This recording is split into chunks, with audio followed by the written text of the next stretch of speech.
So let me talk about this. This is a card where we are pretty much on top of the world, when it comes to our professional life, okay? Getting a lot of positive recognition, getting a lot of work done, getting a lot of clients, or even being thrust into a position of power. When it shows up in the reverse position, it could feel kind of like the opposite of it, where we have to work under the dictates and the mandates of somebody else, somebody that might be a little bit difficult, somebody that might be a little bit more like, a bottom line type of a person, and that doesn't really care about human interactions, that doesn't really care about the individual needs in a corporation. They're very professional, but they're also can be very stifling or a little bit dogmatic to work under. And as a freedom loving sign, you might have somebody who's micromanaging you and you absolutely, you don't care for it. And then I'm also feeling as well, there might be some systemic or some structural barriers to you getting promotions, to you getting, some type of recognition for the work that you're contributing to this company, this organization. And so what I'm feeling here is many of you have been stuck in this work environment and you're just like, I need to make a change. But for whatever reason, I feel like it could be, just a practical decision that you're making from your end. This job pays well. I'm going to stick in it, or I'm going to stick through. It couldn't get any worse. And then, gradually it does. And so I would really urge you, how many times have you told yourself that I'm going to leave when things get worse, and then things do get worse, and you're just like, I'm going to ride it out for another few weeks or another few months, and then you don't really budge, you don't make a move, okay? I feel that if you've been compromising in this work environment, it's time to make a move, it's time to leave, and it's time to kind of, I want to say, see it for what it is, not what you feel that it could be. Look at it for what it is, for the reality of it, rather than, through your happy-go-lucky lens where you feel like, I'm going to ride it out for another few weeks. I'm going to ride it out for another few months. Maybe it's going to get better. While you're doing that, opportunities are slipping you by because I feel like you're being urged. You're kind of like being pulled or urged out of this environment. Okay. I'm also sensing as well, there's this frustration overall when it comes to work and finding work and maintaining work that you are really proud of. So we have here the Three of Swords, and I feel this energy, usually it comes through in a way where you have a lot of skills, a lot of work experience. And many of you have spent your life jumping around from different, positions. So you might be very, very good at sales. And then you jump around, you did office management, and you were also very good at that. And then you jumped around, you did contracts. So you had like a myriad of skills and expertise under your belt. And so because you're jumping around while your peers, while your friends are, stuck in one job, building their resume, building up their skills, and honing down on specific skills, they're able to get ahead because they're kind of locked into a very, I want to say like a linear professional development track. And despite having all of these skills, employers might see you as somebody who's a little bit of a high risk candidate. They see you as someone who's very dynamic, but they might not hire you because they're just like, well, this candidate, they have so many things under their belt. They've jumped around from job to job. I don't know if I can trust that they're going to stick around with our company. So I feel like that might be one of the obstacles, one of the barriers that you have to somehow overcome when you're looking for work. So if you're ever invited on an interview and then at the end they tell you, is there anything else that you want to ask or anything else that you want to let us know?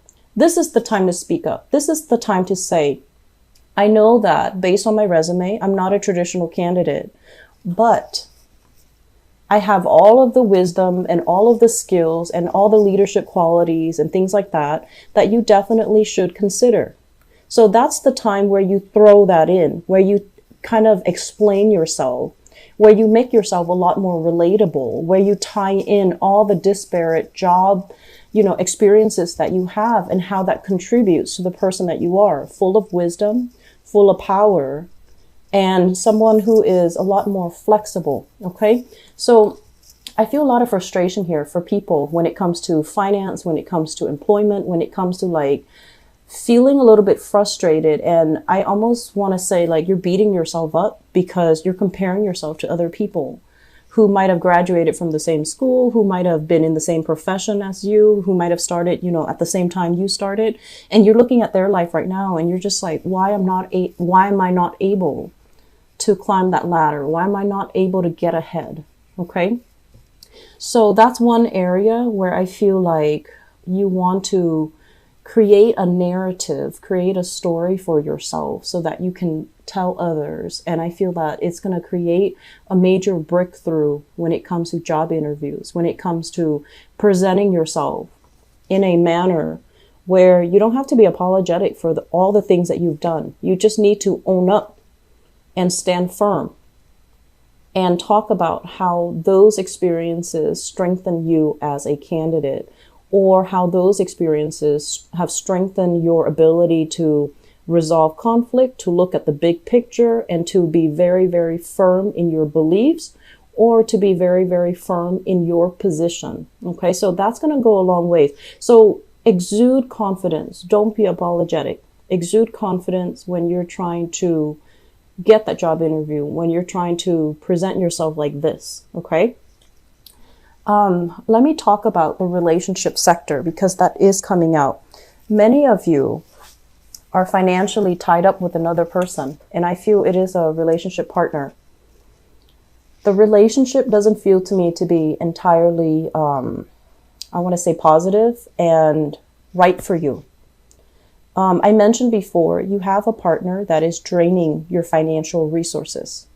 Okay. So this is the month where you're getting some ideas, you're getting some hints. And I feel like people around you might be kind of, it's almost like you're hearing things, you know, people are not talking to you directly, but you're singling out conversations or snippets of conversations from other people around you. It's not that you're purposely eavesdropping. These pieces of information are divinely guided to enter so that you can figure out what you need to do. I do feel here some of you are financially dependent on a relationship partner, and you've wanted to dissolve that marriage contract for quite some time. And you're not able to do it because you fear the unknown. You fear, this financial instability. If I leave this relationship, I'm going to be dealing with a lot of financial instability. I'm going to be on my own. I'm going to have to, take care of all of these obligations. How am I going to be able to do it? And then I feel like for others of you who might have broken free from this, broke away from this very toxic relationship, you're trying to find yourself. You're trying to find your footing. You're trying to figure out where you stand. The bills are piling up and you're not really sure what to do. And, reach out to people around you, family members, to weather through a rough time. They're going to be understanding. But either way, I do feel that, the extraction needs to happen. You got to break yourself free in order for you to find your footing, in order for you to stand firm, and in order for you to start to rebuild.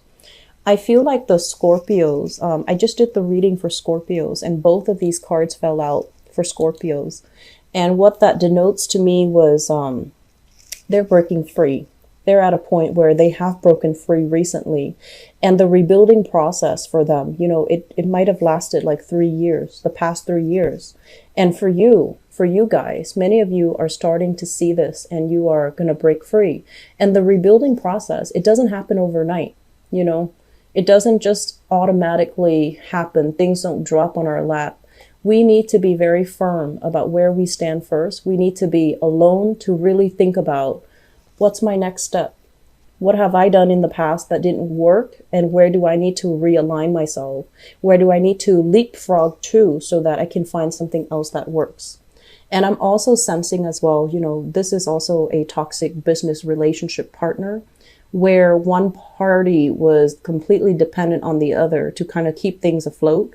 And things are just not working out. And I feel like it's on its way out. It's on its way out, moving into your past. But you need to make some major decisions here.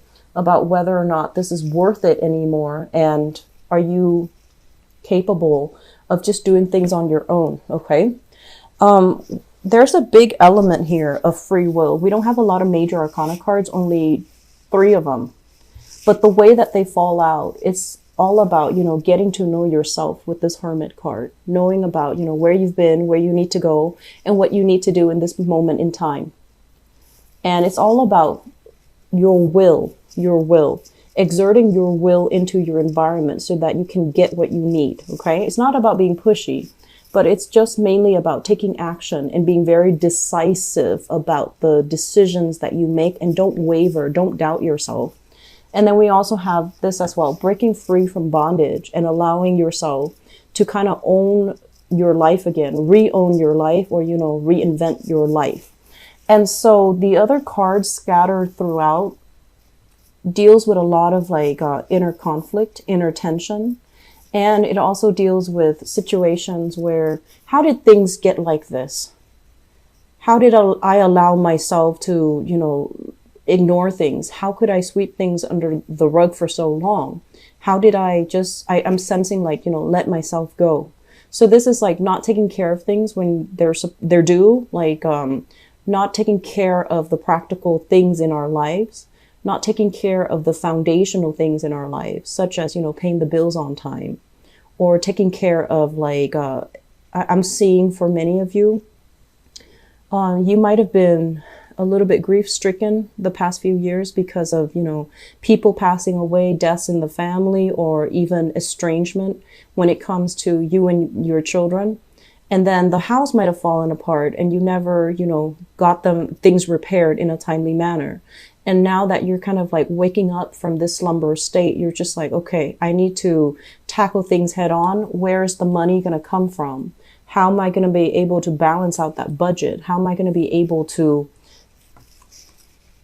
manage everything? So Sagittarius, I'm not going to lie. The month feels to me to be a little bit challenging. I definitely feel that you can handle it. There's a lot of Wands energy, which is fire, which basically deals with your drive and your ambition. And I feel like your drive and your ambition, your motivation needs to come back in, and you need to really come face to face with some things that you've been sweeping under the rug, and then you need to make a move, okay? Free will is highly indicated for this spread. So if you channel your free will, if you figure out, how can I extract myself? It's going to make all the other steps a lot easier. And then I'm also sensing as well, we have you kind of flirting with the idea of self-employment, creating a home-based business, building something from the ground up, or you have already done this and you're waiting for things to come to fruition. And while it's coming to fruition, rather than, injecting it with positivity and just confidence, I feel like you're doubting yourself. Am I good enough? Am I capable? Am I going to be able to do it? Am I going to get clients? Am I going to be able to thrive? Do I need to hire people to market for me? Can I handle this on my own, or do I need to take on an apprentice? So there's a lot of questions, and I feel like it's stemming from that self-doubt. Am I good enough for it? Am I good enough to be able to see it come to fruition? Am I doing the right things? And so you have a lot of skills, Sagittarius. You have a lot of skills. This is not the month where you can doubt yourself, okay? And I honestly feel that all of these things do come in around the solar return so that we can straighten them out, so that we can have a good birthday time, so that we can reorient ourselves. It's also the end of this year. And for many, many, many signs, this year is very, very fast. It's a number 1 year. So life accelerates and you're kind of catching your breath, trying to keep up with the changes, trying to keep up with the pace of it. And I feel like this is the year that might have caught you kind of by surprise, because things are moving and happening so fast. And it's like you're still trying to find your bearing, and you're still I'm not ready yet. I need another few weeks. I need another few months. And so you know, life will slip you by while you're napping, while you're dozing off, while you're sweeping things under the rug, while you're dealing with grief too. Unfortunately, it's going to slip by. And so the major theme here is exert that free will. Exert that free will. Try to reorient yourself. Try to get yourself back on track. Okay. There's one last message that is coming here. And let me talk about these two cards. This is a card about disputes. Okay. Dealing with people that refuses to conform to other people's opinions of them. Okay. So this is a very rebellious type of energy. And I do feel that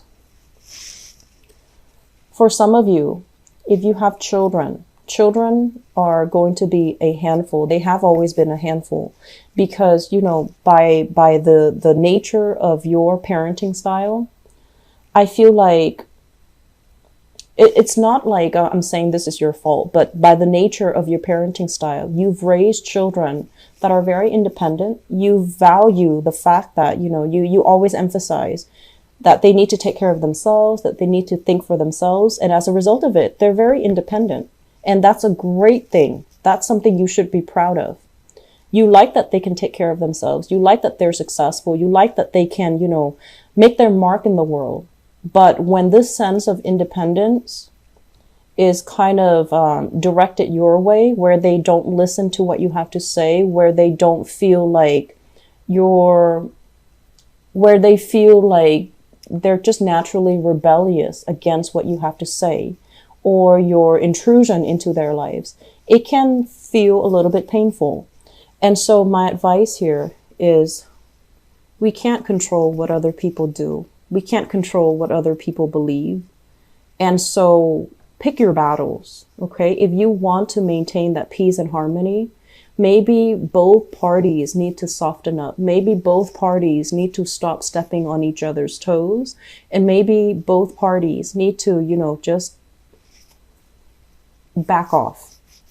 I'm also seeing this energy playing out in your work environment where you're dealing with rebellious co-workers, where you might have trainees. I'm seeing like, you know, trainees, people that are still in training. And there isn't like a common, I want to say like, there isn't a one procedure to do something. People are going to do things their own way. And so it's really important to kind of ease off and not micromanage, okay? You're not much of a micromanager, so this might be happening to you. But I feel like telling another person, if you feel like you're being micromanaged, if you feel stifled, if you feel like someone is constantly breathing down your neck, you need to tell them, hey, I like it if I can figure things out on my own. That way, I learn it the right way. If you tell them something like that, they're going to ease off you and they're just going to back off, okay? And then with this card, the Nine of Wands, this is continuing to fight in a situation, confronting a situation, getting a break from the conflict, but then having to resume the conflict. And this guy, he's very battle weary. He's hurt. He doesn't want to do it anymore. And there's this sense of him like he's functioning on adrenaline and he's still a little bit scared, okay? When it shows up in the reverse position, it's like don't beat a dead horse. Whatever's not working, don't do it anymore. Find something else. Remove yourself, extract yourself, and, you know, move on to something more, okay?